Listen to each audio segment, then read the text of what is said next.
Hello, Chiquis. Welcome to Chatty Amigas, a podcast where two friends approach everyday problems and find practical solutions. We are very excited for our very first episode, but before we jump right in, we wanted to tell you a little bit about ourselves. So, we met back in 2015 in New Mexico while I was dating my now husband, and the rest is all history. Mafe was even one of my bridesmaids. And we are always there for the ups and downs, and we are each other's support system. We also care a lot about other people around us, and we have been told to start our own podcast, so here we are. We hope to be our listeners' friends, to be there for the good and the ugly, to share funny experiences, impart what we hope is some wisdom, help you out through our tea time portion of the show, and ultimately to brighten your day. That is right. So I immigrated from Colombia as a teen and currently live in the Southwest with my puppy Mia. And my parents, they are from Portugal and immigrated to the tri-state area where I was born and currently live. And I live with my husband, Eric, my dog, Buddy, and my cat, Leo. And yes, my accent is real. Dog, you heard it. Now that we have introduced a little about ourselves, it's time to spill the tea.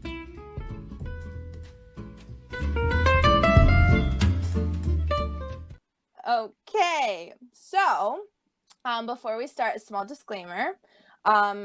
We are going to discuss about appearances, what they have to say to the people around you. This is no way us telling you what you should wear, how you should look, nothing of that. You should wear what makes you happy, what makes you feel comfortable. So we just wanted to put that out there. And also we will be stating facts. Science doesn't lie. So, yes, we just wanted to throw that out there because I feel it's important to acknowledge that before. That is right. We have noticed, and also from our own experiences, we have noticed how actually what we wear is super important to the people around us. And, you know, it could become an everyday problem. So we wanted to talk a little bit about this and just kind of share what has helped each one of us. And you know, like she said, mention a little bit about the research that we've done. And that's right, science does not lie. Yes. So I know that in the first, I believe, 10 seconds when someone meets you, they automatically already judge you. And so I decided to look a little bit into that because pre-pandemic, a lot of people, I feel, especially where I live, work in the city, work in an office environment, they would dress up business casual. We over here, I feel personally dress a little bit different than, I guess, average America. When we go out, sometimes we'll have like our sweatpants that we like to stay at home, but then we have our going out sweatpants. So sometimes the fancy sweatpants. So like, Eric, I'll tell him, hey, wear your Sunday wear. We're going to eat out to like a diner, and he'll put on his like norteño look. And I'll be stepping out with my nice sweatpants, and he's like, what are you supposed to be wearing your Sunday wear? And that is my Sunday wear. I'm like, this is my Sunday wear. What are you talking about? So you have that going on. But after pandemic, people, I feel, start gravitating more towards leisure wear, sweats, lounge wear, not leisure wear, sorry. And ultimately because our feelings are sad, so we want to wear something that brings us comfort and joy. Plus, you know, those great pandemic 10 pounds that we all gained, so much fun. Jeans don't fit us the same way. We're not comfortable. So ultimately, I decided to Google a little bit. I did a little research, and something popped up that I thought was so intriguing. And it's on Quora, the website. The reliability on it, I think it's whoever's commenting, it's their experience. So we have to acknowledge people have their own perception of things and their own experiences. But there was something, and it's something I did low-key notice. Being in the area I am, having worked in banking, and I'll tell you why I'm bringing that up. And it says, why do some wealthy people dress like bums? share it with the world, because that is a very interesting topic that I'm pretty sure a lot of us have noticed. And a lot of us kind of wonder, but we have never taken the time to do the research. But that is why you guys are all here, because Yes. we've done the research for you. So go ahead and tell the world Yes. what you found. I'm gonna spill the tea on this. Ready? Feel it. But before I tell you, I want to just acknowledge something. This isn't just from a website. This is from personal experience. Like I said, I worked in a bank for 5 years. I worked in a suburban area close to New York City. So I did encounter a lot of people in different walks of life. There were some people that would walk in with like dollar store t-shirts, bleach stains, holes, ratty little rusty cars, and they would come in and their account would have like 50 or 70 grand just lying in there. And this was 10 years ago. So can you imagine how much that would be now? And I, as a teller, had to make 2 sales a day for me to keep my job, which is weird, but that's how it is. So I would try to get them to open up another account, something in savings, and they would literally look at me, they would laugh, and they would say, "That's just my play money." Can you imagine? Gosh. Play money? I'm like, dang, do you want to, I wish I had that much play money. yes. And I'm like, dang, do you want to just like give me some charity? Because you won't even notice it's gone, clearly. Seriously. But then you would have people that were dressed to the nines, like nice hair done. Girls would have their nice brand name bags. They would have their fancy cars, and I without joke, would be debt like up to their eyeballs, 2 credit cards, sometimes in the negative, but like owing 50 grand, 80 grand. They would have $3 in their checking account. It was just something I noticed growing up around here, having worked with people of all different lifestyles. So it is something I noticed. Why do other people dress like bums? I did not say that. That's what the website says. But ultimately, I found it really interesting why. So based off the people's comments, one person stated he wears t-shirts, jeans, caps because A, he has his own business, and because he works for himself, he does not have to abide by any dress code at all. So that's one. They want to be comfortable, which is understandable. They also feel that the reason why they're not buying brand name things is because they don't feel it's a good investment for their money, which I thought was interesting, because they think, well, why am I going to spend $200 on a pair of jeans when I can buy a pair of jeans for $60 and look the same? Like, to me, it's not worth the investment, but they'll sometimes put in the investment, for example, this gentleman, on a watch. Because if you buy them at the right price, you can recover your money 100% or near it if you were to resell them or something of that nature. So I thought that was really interesting. It's not worth the investment. Another lady said that her time is money, and she doesn't feel that the time putting in to get dressed and dolled up is worth the investment either. And then we had people saying that when you're wealthy, and we're talking about that 1%, right? Those multimillionaires, that you get to know a lot of wealthy people that are super wealthy. So a lot of the friendships are shallow. They don't feel like they can be themselves. There are certain etiquettes they have to follow. It's its own like cultural community, social community.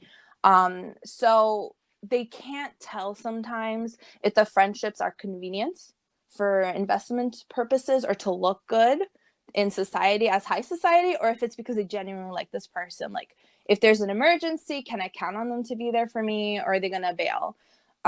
So that's one thing. That's why they dress down, because they want to blend in with society and make real friends, which I thought was really interesting. And then another thing is they also want to avoid those people that are trying to connect with you on purpose because you have means and connections. So if you dress down, you'll attract less attention. You could go to the supermarkets, no one's really going to care. And then also when it comes to finding a partner in life, you don't want to attract someone who only wants you for your money, you know, gold diggers and whatnot. So you try to tone it down, blend with society, or they do at least, and to find the right one, because they want to be treated like everyone else. And I thought that was so interesting. And it's something I really didn't think about. It's very true. It's very true. And then again, this goes back to the very first thing we said at the beginning. You know, what we wear really impacts people, and it's the way people perceive us.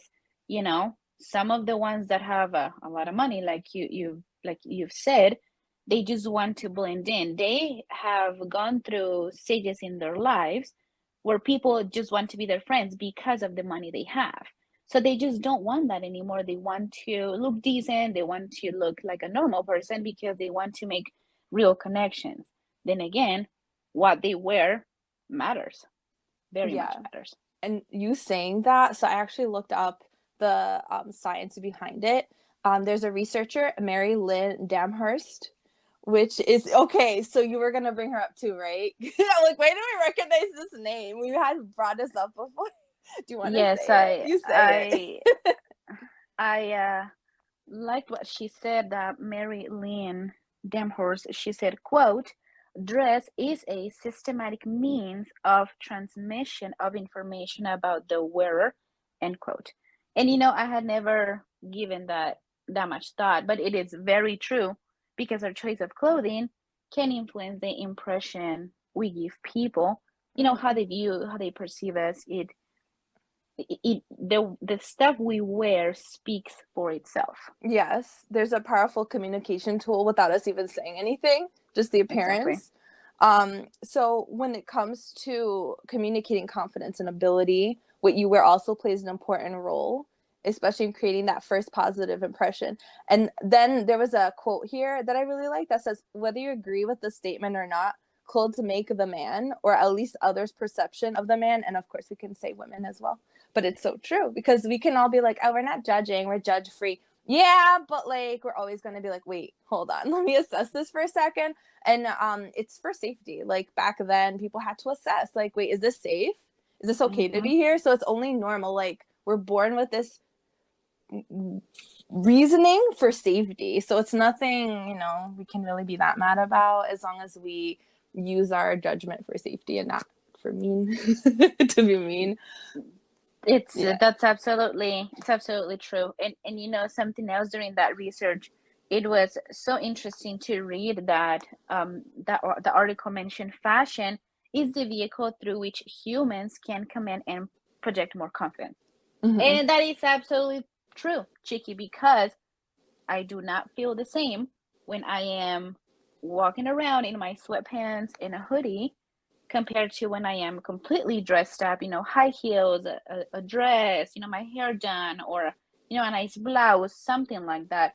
I am two completely different people. And, you know, don't get me wrong, I love being comfortable, but I do try to dress up often because it boosts my confidence up. It has a big impact on how you actually feel, and the way you feel, that's the way you perceive to other people. That's how they view you.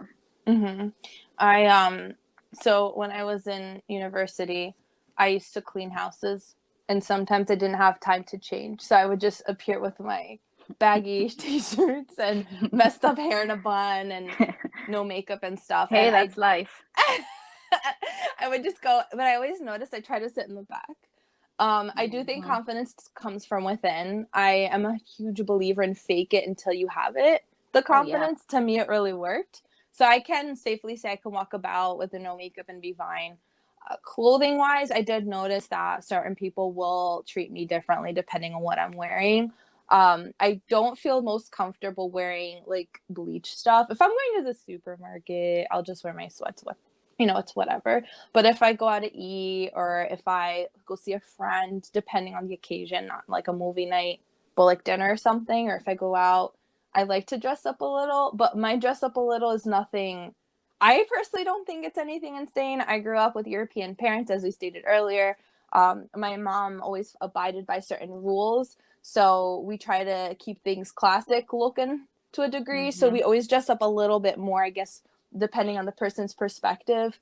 We followed a certain guideline, like your shoes and purse should match. Neutrals are always a good thing. If you want to zhuzh it up, you can with jewelry or scarf if you're a female. We stick to a certain color coordination.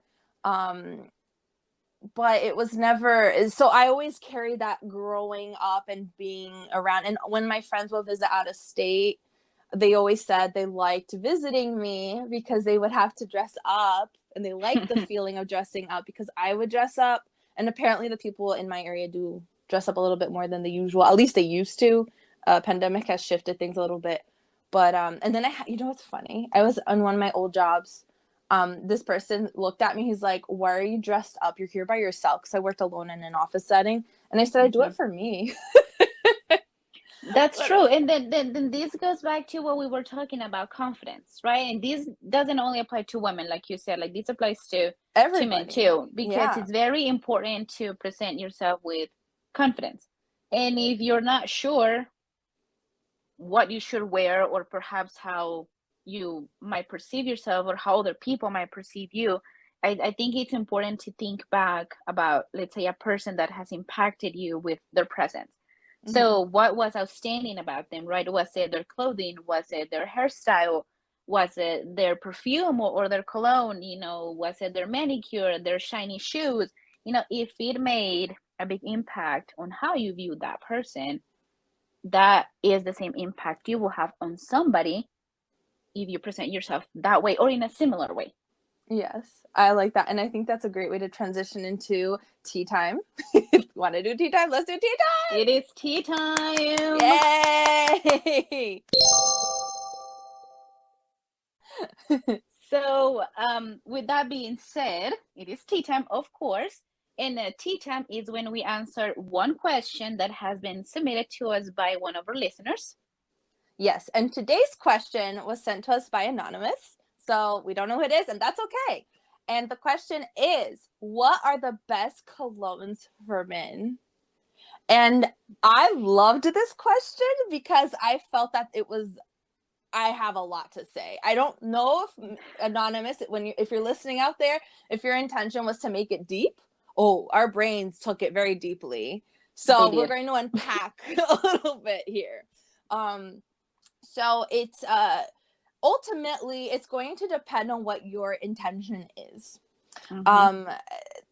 You're going to, I believe you should buy cologne based off of where your intention is, what you're going to do with it, where you're going to wear it out, how long you want to have it on for, things of that nature. I decided to actually look into this, and I consulted with a person that deals with the perfume and cologne industry. And I got back some information I wanted to share. So one thing you have to definitely consider is your body chemistry, because just because this cologne is going to smell great on 8 men or women, perfume, it doesn't necessarily mean it's going to go well with you and your smells and your chemistry. So that's something important to consider. So when looking into a cologne or perfume, if you're a female, it's best to ask for the samples and see how you feel. Ask people, hey, does this smell good on me? Ask hours later, is this still on? Quality makes a big difference because not all of them last. Yeah. So I looked into it. The Eau de Parfum. I'm butchering it. Basically, Eau is water in French. It's water of perfume. Eau de Parfum. It's going to be more expensive. I sometimes feel it's worth the investment if the quality is good, because you'll actually end up saving money because you're using this one little bottle for a year and a half, as opposed to buying 3 big bottles of something cheaper that's not going to last a year and a half. It'll probably last a year just for the 3 bottles, and you're ultimately spending more money, if that's making any sense. So quality over quantity, Eau de Parfum is going to last between 8 to 10 hours, which I think is great. So that's one. And we looked into... Yes, so we had done some, a little bit of research about what are the best-selling colognes in America, because our the person that submitted the question, he's clearly a man. He asked what the best colognes for men were. Well, we're assuming he's a man, right? I'm sorry. No, I know it's a guy, because women can ask that too. But I know it's a guy, so we're good. Okay, so we did our research about the best-selling cologne, because even though these can be a little bit deeper of a topic, I know for a fact this person just wanted some brand names. So guess what? We're gonna give it to you because that's what we do Yes. here. So during our research, the website realmenrealstyle.com, in which, by the way, we are going to post all of those links on the description down below. So you're more than welcome to go ahead and click those links and read the whole article if you wish. But on this article, it was great about best-selling colognes for men in the US, and their top two of this article, the number one was Versace Man, and number two was Lacoste L.12.12. That's just the name of it. So the article had those two, which apparently are some of the best selling in the US. But another article that it comes from the website dapperconfidential.com, their top two best-selling colognes, as you know, they give their opinion. Number one was Coach for Men, and number two was Carolina Herrera CH Men Privé. Again, it's French or it's Italian. I only speak Spanish and English and barely both of those, so I apologize if I butchered it. But we're gonna post those links on our description below so you guys can read those articles if you wish to have a bit more information and more options for colognes. Yeah, and so going back with that, harmony and branching off of what you're saying, going back to the specialist I spoke to, there's also depends on how you're brought up and where you're from. I cannot speak for the whole world, obviously, but I'm going to base off of the findings from Latin America, or Central to South America, mostly the US and Europe.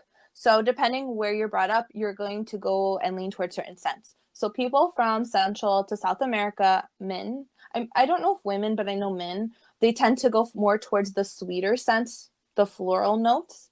Men in the US tend to go more for the clean, crisp smells and fresh. And in Europe, they go more for the musks. So, take that into consideration. What do you like? What scent do you prefer? What kind of people are you trying to attract around you, I guess, to a certain degree, if you're using it for attraction. And then, Mafe is going to be kind enough to throw in the two articles, and you could base your budget and your likes and your choices off of that. That's right. And then again, take into consideration your pH, right, or your hormones and stuff like that. So it'll be wise to just perhaps ask for a little what is it called, a tester, the sample. Thank you. A little sample. Try it out, and if you do like it, if it goes well with you, because your pH can make the perfume smell a little bit sweeter, or it could make it smell a little bit different from what you smell it directly from the bottle. So take that into consideration and let us know if you end up finding one that you love. Yeah, feel free to, keep us updated. It would be nice to know if we were of help, Absolutely. That was the question. That was the tea time for today. First tea time. So excited. First tea time. Thank you, guys. So that is going to wrap up the tea portion for today. So if you would like to have one of your questions featured on one of our upcoming episodes, please feel free to go on our website and fill out the portion under tea time. So back to our topic about at hand. Yeah. Clothing and perceptions. I wanted to mention a little bit, some of you guys that know me in person do know that I struggle with, matching colors and patterns and stuff. Well, that's how you feel, because not everyone would feel like that. That is true. That's just me. It's just something that my brain doesn't quite register. It's just, I have a hard time for me to realize that if I'm matching or not, or if it looks decent, it's just something that I struggle a little bit with. And most of these things are pretty obvious to a lot of you, but perhaps there is somebody out there like me that struggles. And hey, guess what? You are not alone. You have a friend right here. But so a few things that I have found very helpful are to not mix patterns, of course, not to have many colors per outfit, perhaps just 3, and one of those should be neutral, and definitely having neutral colors in the closet helps a lot. So some of the neutral colors, like khaki green, champagne, beige, brown, black, navy. Those are very easy to match with other stuff, and it will definitely help your outfit for sure. And I if like, you are oh, sorry. no, I no, heard done. sorry. If you are confused if any of the colors go together, a good friend gave me a nice tip. It's to search them on Google as flowers. So, for example, Google or use any search engine, red and green flower. And if a flower with those colors exists, that means you can wear it because you already know it looks good in nature. Mm-hmm. Yeah, because no one's gonna look at nature and be like, "This is hideous." Like, what happened? Usually, it's pretty True. crowd pleasing. But since we're talking about colors, I looked into something that talks about what colors represent or the impression they give on people. We will be posting it on our social media handles. So please feel free to give us a follow to see it. But I will give you, I feel like a good three colors I feel that are common nowadays. One is black, and the black is, it represents or at least gives the impression of people power, mystery, professional. Mm-hmm. Gray, neutral, practical, quiet, and white, purity, cleanliness, and innocence. So that gives the impression off of it. And you know what? It's true. There's one more color I'm going to mention. I know I said three, but I'm going to bring four because I feel this is important. Nowadays, people are job hunting with pandemic, things being weird / calming down. We don't know what's really going on. There's been people just not happy with the positions they have. They want to get something that is better for their lifestyle, which I agree and support 100%. If you're not happy, get out of it. Get something that makes you happy. Mm-hmm. So scientists and professionals recommend you, when you go in for that interview, wear blue, because blue gives off the perception of loyalty, stability, and tranquility, which is something I believe all bosses want in their employees. And please stay clear away from red. That gives off passion, aggression, and intensity. I mean, stay away from red if you're going to a job interview. Yes. If you want to make a great first impression, you're going on a date, feel free to wear red if you Wear want red. to. Do it. I say do it. Red Definitely. or white, because I feel like white also attracts the eye. But that's a topic for another day. Well, We'll do I mean, another you podcast on that. The mix. dating. I don't know, but yes. That's true. It Definitely. does look pretty together, I feel. So we'll be posting on that on our social media handles, so you can take a gander at it for your viewing pleasures. And with that, I also wanted to throw in that, okay, so there was fashion, or the way you dress, is a vehicle through which humans can commend, the project more confidence. That's what researchers says. I know we touched that. So one thing that they looked into, or the professional that from that website, with the researcher, so they had a study conducted by a Yale professor, Michael Cross, and he said, based off of his study, that men in suits, and I'm assuming women as well, but just for what I'm reading, I'm going to stick to men, but I mean, it's generalized. Men in suits negotiated better than their sweatpants and flip-flop wearing they negotiated better than their sweatpants and flip-flop wearing counterparts. When it comes to transactions, the suit and tie guys negotiated about 10% more profit than the casually dressed dudes, which is interesting because dress in the beginning, people were asking, well, why do rich people dress like bums? And they're saying it's not worth the investment. And it comes off a bit contradictory, but it's not, because what happens is these people that are business minded, they're, or at least investment minded, I believe, are going to put the investment where it's worth. So it is worth the investment putting it into at least one nice suit or thing, something nice. If you're a woman, maybe a dress or a suit pant thing, that power suit. Mm-hmm. But what they do is they usually go somewhere where the quality is just as good, but it's 3 times less. So what I do, like if I want something of good quality that I need, not saying that I'm investing to do an interview or a negotiation, but just day to day. Because like I said, my mom immigrated, so our pennies, we tried to save things where we felt it was worth the investment. Sometimes I wanted that glittery shoe, and my mom said, no, it's too expensive. We're going to stick to this brown leather thing that's going to last forever, and then I could pass it down to your sister. And she would wear it, and it would last all those years. So having been brought up in that environment, I carry that on every day in my life. So what I do is I try to research. I will put the money where it's worth. We're not saying not to buy brand name things. You do what you want with your money. You work hard for it. If you want to spoil yourself with a material thing, do it. If you don't, that's okay too. I have put my money into certain things, but I like to wait for sales if I feel they're more on the expensive side. I also like to go to the hood because I grew up in the hood and it tends to be cheaper. But I have that flexibility being by New York, right?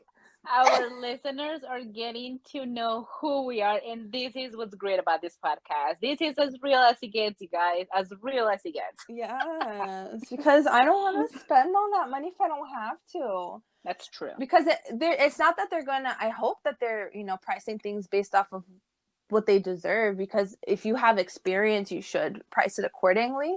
Especially if you do nice job. If you do a nice job, but. I also, what happens is, so my husband, he was born in the U.S. He's from where Mafia is from. And, but his family immigrated from Mexico. And for some reason, I just keep going to Mexico every year. It's not like we plan it, except for when pandemic happened in 2020. That was pretty bad. We stayed home. But besides that, we've been going every year. And every time we go, I'm like, okay, what leather good do we need? Because I'm not about to spend $400 on something I don't feel is worth it. That's going to break just by looking at it for 3 days. We're going to go cross over, get something for $50 that was handmade that's going to last. So why am I bringing this up? Because the people that I was looking into in the blog, the investors, when they travel abroad, like sometimes in Asia, they will put in and buy the handcrafted quality thing where it will cost 3 times less. So for them, it's worth that investment. And why do they do that? Like, why does it matter that they're wearing this stuff and trying to make a point when originally they're trying not to care? It's because of social status. So social proof. Social proofs are the psychological cues that we in society use to assess if a person or product is worthy of our attention or not. So if someone wears something that's expensive designer or seems to look expensive designer clothes, the social message is given that the individual must be important. They have success, maybe loads of money. So some wealthy people know this is false, but they utilize the social proof all the time to manipulate people to buying their services and products. Manipulate, we could use like lightly here, but they do it as a marketing advertisement thing.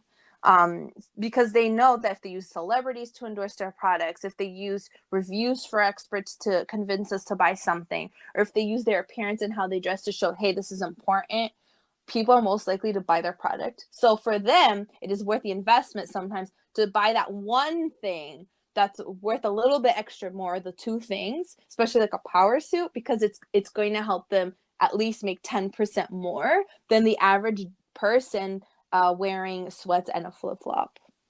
Absolutely. So I know that she just threw a lot of facts at you guys, and I mean, I talk a lot. It's we did the research, of course, as well, but at the end of the day, what we want to say is, do your research in what you want to buy, and how you want people to perceive you. The way we dress does make a big impression on everybody. So do a little bit of research if you're not sure. Also body type, goes into a lot of that, but wear what you want to wear. If you feel beautiful, you're gonna look beautiful, because if that's how you present yourself, a lot of people will see you the same way. Yes, it does come a lot from the inside, how you carry yourself. You can wear Absolutely. wear a bag of potato bag, but if you have that je ne sais quoi, it's going to attract it. But I'm going to throw in 3 tips that this article has that I think is nice. If you're trying to attract attention, if you need a little bit work on that confidence, 3 things. 1, if you want to be powerful, dress like a powerhouse in a suit and tie or pantsuit. 2, channel the most powerful person you know. Look, see what they wear, imitate it. 3rd thing, wear bold colors that stand out and make you feel great. So if you're going to go out for that interview, if you want to make that sale, if you're trying to get a negotiation through of sorts, if you're trying to attract that partner to be, there you go. That's right. Go ahead. No, Sorry. if you want people to perceive you how you want them to perceive you, go ahead and dress up for the part. So I have a Dress big for it. question for you. Personal question here. What? Okay. Personal question. Do you feel, since you started, because you gave us some tips that you felt you wanted to implement in your life because of how you felt you were feeling uncomfortable with how you were matching things, do you feel that people look or treat or act different to you now that you're doing that based off before when you did it? So I can't answer that question because these all started during pandemic. Stop. So the only people I've seen are a couple of my close friends Me. and mostly my mom.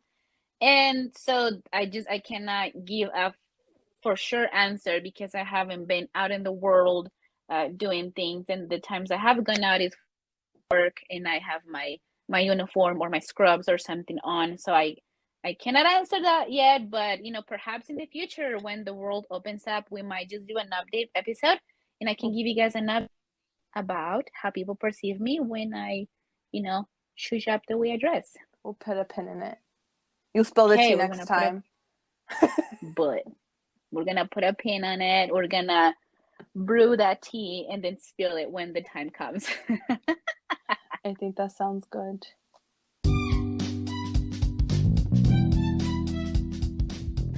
That is it for our podcast today. Thank you so much for listening and being a part of our first episode. We sincerely hope you liked it. We would love to know what you thought about our episode, so feel free to please leave a comment. Feel free to also let us know what topics you would like for us to discuss in the future. Yes, please subscribe, give us a like, a follow, or a star rating. If you want to hear more episodes like this one, we definitely want to hear from you. Our social media handles and website will be posted on the description down below. Thank you so much for listening, Chiquis. We will be back every Tuesday with the tea. Bye!